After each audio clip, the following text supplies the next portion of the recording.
حضرت ابو ہریرہ رضی اللہ تعالی عنہ فرماتے ہیں کہ میں نے آپ صلی اللہ علیہ وسلم سے 2 چیزیں یاد رکھی یا 2 طرح کے علم یاد رکھے، ان میں سے ایک کو تو تمہارے درمیان میں نے پھیلا دیا ہے، اور دوسرا علم وہ ہے کہ اگر میں اسے بیان کروں تو میرا گلا کاٹ دیا جائے۔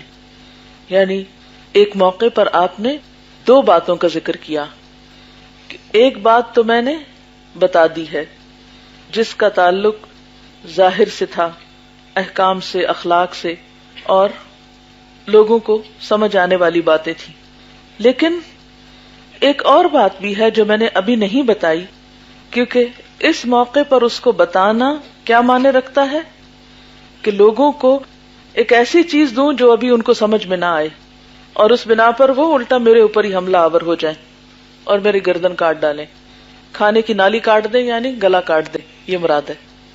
اس سے کیا بات پتہ چلتی ہے؟ جیسے پیچھے بھی ہم نے پڑھا کہ اگر علم کو اس کے اہل لوگوں کے پاس رکھا جائے، علم کے قدردانوں کو علم دیا جائے، تو اس سے کیا ہوگا؟ علم خوب پھیلے گا اور علم والے بھی عزت پائیں گے، دینے والوں کو بھی عزت ملے گی۔ اور اگر نااہل لوگوں کو دیا جائے گا تو اس سے کیا ہوگا؟ آپ سب کے ساتھ یہ تجربہ ہوتا ہوگا کہ آپ کی کچھ باتیں تو لوگ آسانی سے سمجھ جاتے ہیں، جلدی سمجھ جاتے ہیں، عمل بھی کر لیتے ہیں، خاص طور پر اگر آپ ان کو کوئی ان کے فائدے کی بات بتائیں، کوئی وظیفہ بتا دیں، کوئی اور اس طرح کی پریکٹیکل ٹپس وغیرہ دے دیں۔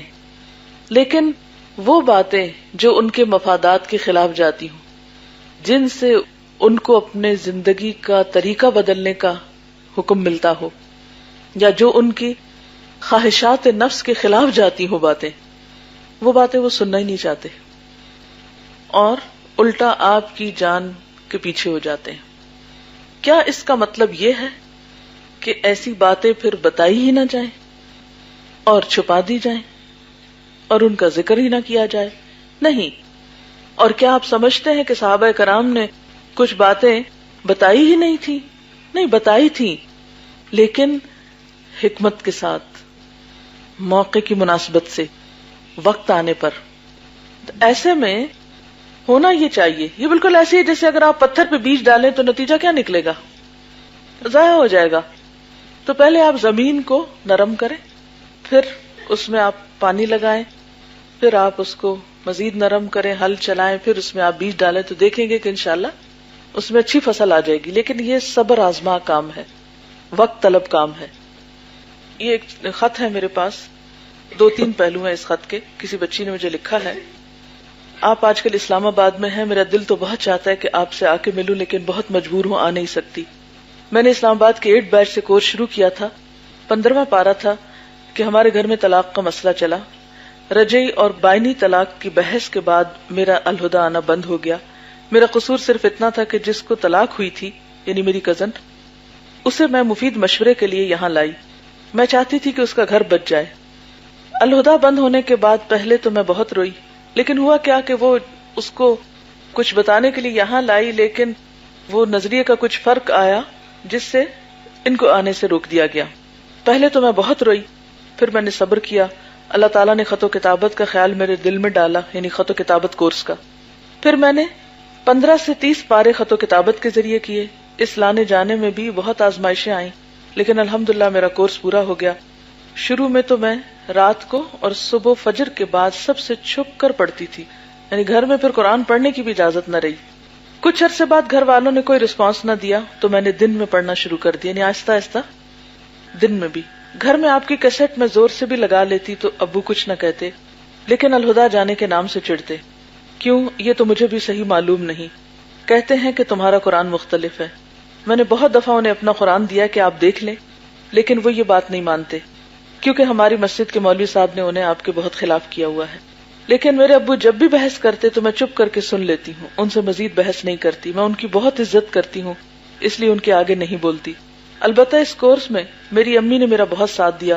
کورس کے بعد میں نے سبجیکٹس کا بھی کورس کیا، سارے سبجیکٹس الحمدللہ ختم ہو گئے، صرف اصول الفقہ رہ گیا جس کی کیسٹ بازار میں نہیں تھی، صرف الہدی میں ہے۔ اور پھر اب میری تڑپ اور جستجو اور بڑھ گئی ہے اس علم کو پانے کی، اس لیے میں بخاری کا کورس کرنا چاہتی ہوں۔ براہ کرم میرے لیے اس کورس کے لیے بھی خط و کتابت کا بندوبست کر دیں۔ پھر اس کے بعد میں نے گھر میں 3 لڑکیوں کو پڑھانا شروع کر دیا ہے، میں خود تجوید سیکھ رہی ہوں۔ آپ اپنی دعا میں مجھے یاد رکھیں، میرے لائق کوئی خدمت ہو تو بتائیں اور مجھے کسی بھی خدمت کا موقع ضرور دیں۔ آپ کے لیے اور تمام سٹاف کے لیے میرے دل سے دعائیں نکلتی ہیں، اور پھر یہ ہے کہ جی چاہتا ہے آپ سے ملوں اور خود آپ کو یہ سب کچھ بتاؤں اور آپ کے مشورے لوں، لیکن مجھے اس وقت بھی لگ رہا ہے کہ آپ میرے سامنے ہیں اور میں آپ سے اپنے دل کی بات کہہ رہی ہوں۔ اس خط کو 2 باتوں کی وجہ سے سنانا چاہ رہی تھی۔ ایک تو اس میں یہ تھا کہ بعض اوقات آپ قرآن پڑھ لیتے ہیں، آپ دلائل پڑھ لیتے ہیں، آپ کو بات سمجھ آ جاتی ہے کہ ہاں بھائی یہ بات قرآن ہی کہہ رہا ہے۔ جیسے طلاق کا مسئلہ قرآن میں لکھا ہوا ہے کہ الطلاق مرتان فامساکم بمعروف او تسریح باحسان، طلاق 2 بار ہوتی ہے، پھر یا تو روک لو یا احسن طریقے سے گھر بھیج دو۔ اللہ تعالیٰ نے یہ حکم کس لیے نازل کیا تھا؟ تاکہ اچانک ہی گھر نہ ٹوٹ جائے۔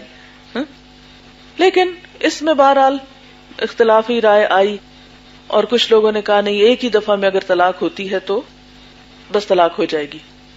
خیر یہ ایک الگ بحث ہے، اس وقت اس کا موقع نہیں، ہم نے کبھی اپنا یہ سوچ کسی پہ امپوز نہیں کی، لیکن جب قرآن آتا ہے اور قرآن میں جب لکھا ہوا ہے کہ طلاق 2 بار ہے، روک لو یا پھر رخصت کر دو، تب ہم قرآن کو تو نہیں بدل سکتے نا۔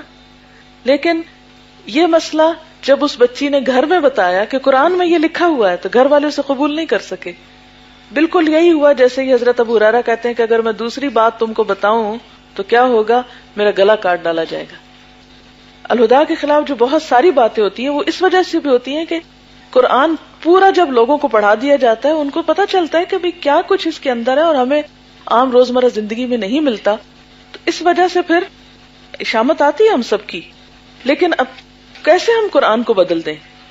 اگر قرآن میں لکھا ہوا ہے کہ طلاق 2 بار ہے تو پھر ہم اس کو کیسے کہیں کہ نہیں 2 بار نہیں، بس ایک ہی بار ہو جاتی ہے؟ اب آپ دیکھیں کہ ایک تو یہ بتانا مقصود تھا کہ جو بات دوسرے کی سمجھ میں نہیں آتی اس کو بڑے بڑے مسئلے نہ بتائیں، اور ابھی آپ کے اپنے بھی دن ایسے ہیں کہ پوری طرح آپ کو گرپ نہیں ہوئی مسائل پہ۔